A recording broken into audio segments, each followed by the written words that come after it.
हरिओम। मकर संक्रांति इस वर्ष 15 जनवरी को मनाया जाना चाहिए। यह प्रश्न उठता है कि हमने बाल्यकाल से 14 जनवरी को ही मनाता आता देखा गया है, किंतु अभी 15 जनवरी को क्यों मनाते हैं? यह प्रश्न आपका बिल्कुल सही है, जानना है।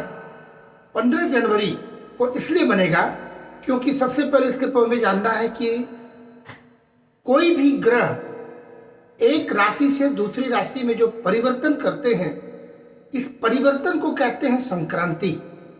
यानी मकर की संक्रांति धनु राशि से मकर राशि में जब सूर्य परिभ्रमण कर रहे हैं, ट्रांजिट कर रहे हैं, एक दूसरे पर जब गतिमान है, तो वो समय है लगभग 1 महीने का। यानी 9 ग्रहों में सूर्य एक ऐसी राशि है, सूर्य एक ऐसे ग्रह है जो 1 महीने में एक राशि से दूसरी राशि में परिवर्तन करते हैं।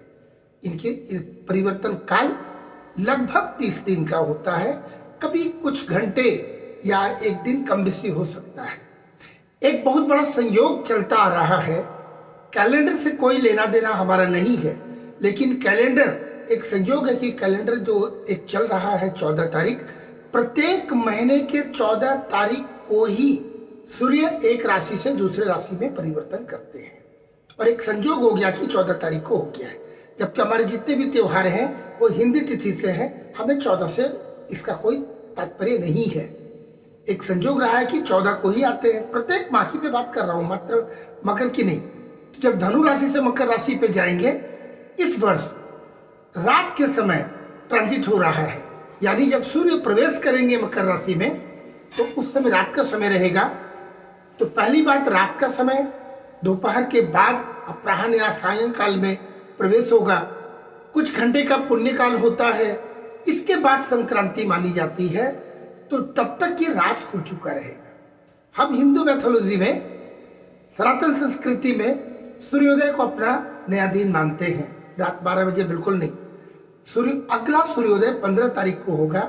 तब तक सूर्य प्रवेश कर चुके हैं मकर राशि में, पुण्य काल की समाप्ति हो चुकी है, और अब एक नवीन दिवस 15 को आएगा।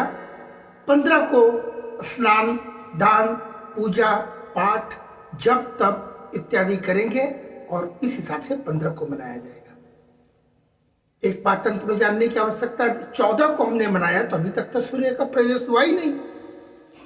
और मकर राशि में सूर्य का जाना विशेष माना जाता है, क्योंकि जैसा धार्मिक दृष्टिकोण से, ज्योतिषीय दृष्टिकोण से सूर्य जो है सो इनके पुत्र हैं शनि, वो अपने पुत्र के घर में जाते हैं और यहाँ पर धीमी हो जाती है। कुछ बातें और इसकी हम लोग चर्चा कर लें। और मकर संक्रांति का महत्व लोग मात्र दही चूड़ा तिलकुट खाकर समाप्त नहीं हो जाता है। हमारे सनातन संस्कृति जितने भी हमारे रिचुअल्स हैं वो संपूर्ण रूप से आधारित है, विज्ञान परक है सारे। आप देखेंगे मकर संक्रांति में ही, या तो बड़ा दिन कहें या फिर नया वर्ष बोले, यहाँ से एक परिवर्तन होता है पूरे प्रकृति का। यानी पूरा प्रकृति एक करवट लेता है मकर संक्रांति के दिन। सबसे बड़ी बात, सूर्य उत्तरायण होते हैं। आपको स्मरण होगा महाभारत की कथा में, जब भीष्म पितामह बाणशैया पर लेटे हुए थे और उन्हें इच्छा मृत्यु का वरदान था, वो अपनी इच्छा से ही अपनी प्राण का निष्कासन कर सकते थे। प्राण को अपने रोक के रखा बाणशैया पे उतने दिनों तक। क्यों? जब सूर्य उत्तरायण होंगे तभी मैं अपना प्राण का निष्कासन करूंगा। प्राण शक्ति का संचार होता है सूर्य के उत्तरायण होने से। पूरे वातावरण में एक परिवर्तन आता है। इसलिए मकर संक्रांति हमारे लिए बहुत आवश्यक है। चलते चलते यह भी बात बता दूं, लोगों का बहुत प्रश्न आ रहा है कि ये तिलकुट, गुड़, दही, चूड़ा, इसका क्या अर्थ है मकर संक्रांति से?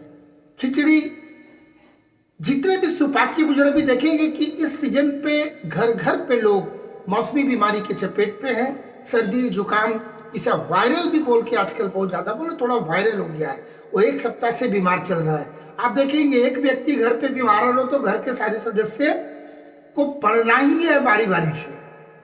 कारण क्या है कि इस समय जो करवट बदल रहा है मौसम, इसके चपेट पे लोग आ जाते हैं। शरीर उसके अनुकूल नहीं है।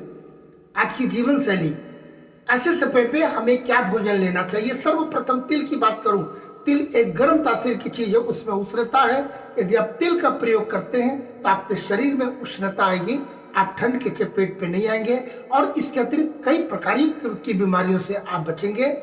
भगवान को पता है कि हमारे संतान को किस समय कौन सी चीज उन्हें ग्रहण करनी चाहिए, उसी के हिसाब से उसका सीजन बनाया है। ये फलानी चीज का सीजन चल रहा है, ये फलाने का इसका मौसम चल रहा है, इसीलिए मौसमी बीमारी और मौसमी फल वगैरह निश्चित रूप से व्यक्ति को उपयोग करना चाहिए।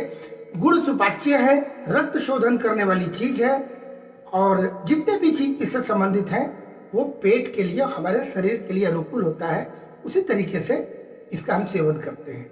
तो पुनः स्मरण कर दूं आपको, निसंदेह होकर 15 तारीख को ही मकर संक्रांति मनाया जाना चाहिए। आपकी जीवन में खुशी रहे, प्रेम बांटते रहे। हरिओम, ओम शांति।